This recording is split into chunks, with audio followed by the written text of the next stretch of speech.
Hello everyone, তোমরা সবাই কেমন আছো? আমরা এখানে একদম ভালো নেই। কলকাতার আবহাওয়া ভীষণ খারাপ। এত হিউমিডিটি যে ঘামে একদম মড়ো অবস্থা আমাদের। এখন বাজে বিকেল ৩:০৫ আর আমি এখন রাস্তা দিয়ে বাড়ি ফিরছি। রাস্তায় রোদের পরিমাণটা জাস্ট আমাকে দেখে বুঝতেই পারলে, তাই একটু গাছের ছাওয়ায় এসে তোমাদের সঙ্গে কথা বলে নিলাম। আজকের ব্লগটাতেও কিন্তু তোমরা একটা ছোট্ট টিপস অ্যান্ড ট্রিক্স পাবে। তবে আজকেরটা ভীষণ মজার। সেটা কি? সেটা দেখতে হলে পুরো ভিডিওটাই দেখতে হবে। আজ একটা কথা হচ্ছিল কলিগের সঙ্গে। দেখলাম সে অনলাইনে তুলসী গাছ কিনবে বলে ভাবছে। সেজন্য আমাকে বলল, "দেখো তো কোন গাছটা ভালো? তুমি তো অনেক গাছ লাগাও।" আমি বললাম, "সে কি? আমি তো কোনোদিন অনলাইনে গাছই কিনিনি।" তখন বলল, "তোমার যে এত গাছ তাহলে কোথা থেকে কিনেছো?" আমি বললাম, "তার মধ্যে কিছু গাছ আমাদের ওখানে নার্সারি থেকে কেনা।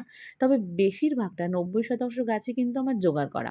আর সেজন্য আমি সবসময়ই আ চোখ দিয়ে রাস্তার চারিদিক দেখি, যেখানে কারোর লাগানো গাছ নয়, যেটা এমনিই গ্রো করে, এরকম গাছ আমি কিন্তু বাড়িতে নিয়ে এসে লাগাই।" তখন ও বলল, "এরকম আবার হয় নাকি?" আর সেইটা দূর করার জন্যই, তোমাদের মনেও এরকম কোয়ারিজ হতে পারে যে এরকমটা হয় না।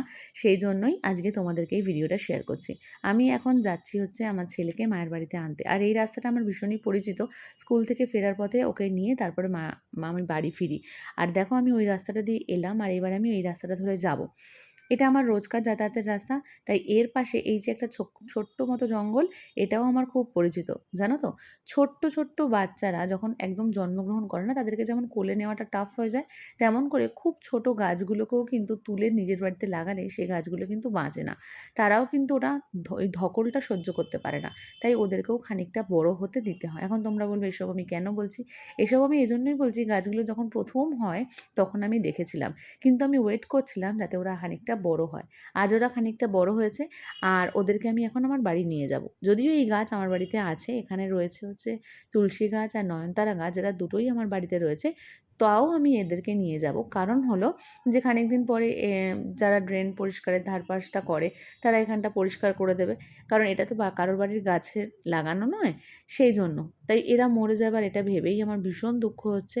আর সেজন্যই এদেরকে বাড়িতে নিয়ে যাওয়া। তো দেখো, এই যে একটা তুলসী গাছ। কিন্তু আমি তোমাদেরকে দেখাতে এসে দেখলাম এখানে শুধু একটা তুলসী গাছ কিংবা একটা নয়নতারা নয়, অনেকগুলো তুলসীর চারা আর অনেকগুলো নয়নতারাও রয়েছে, যেটা কিন্তু ক্যামেরায় তোমাদেরকে না দেখালে আমি নিজেও দেখতে পেতাম না।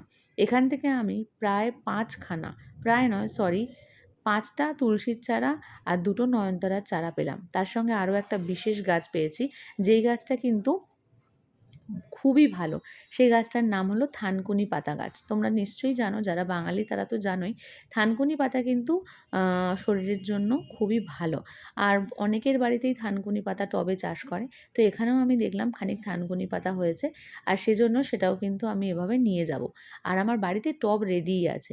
সেই ব্লগটা দেখতে হলে অবশ্যই তোমাদের আমার চ্যানেলকে লাইক, কমেন্ট, শেয়ার এবং আমাকে ফলো করতে হবে। নাহলে আমার এই গাছগুলো, যেগুলো আমি জাস্ট রিপোর্টিং করব, সেগুলো তোমরা দেখবে কী করে? সেগুলোও তো তোমাদেরকে দেখতে হবে, তাই তো? যাহ! গাছটা তুলতে গিয়ে আমার ব্যাগটাই ঝপাস করে পড়ে গেল। যাই হোক, এই যে তুলে ফেলেছি এনাকে। আর চেনের মতো দেখো কেমন লম্বা। আমি তো ভীষণ হ্যাপি এদেরকে আমি নিয়েছি। প্রচণ্ড ক্লান্ত, তবুও আমি নিদারুণ হ্যাপি, কারণ এদেরকে আমি বাড়িতে গিয়ে লাগাবো।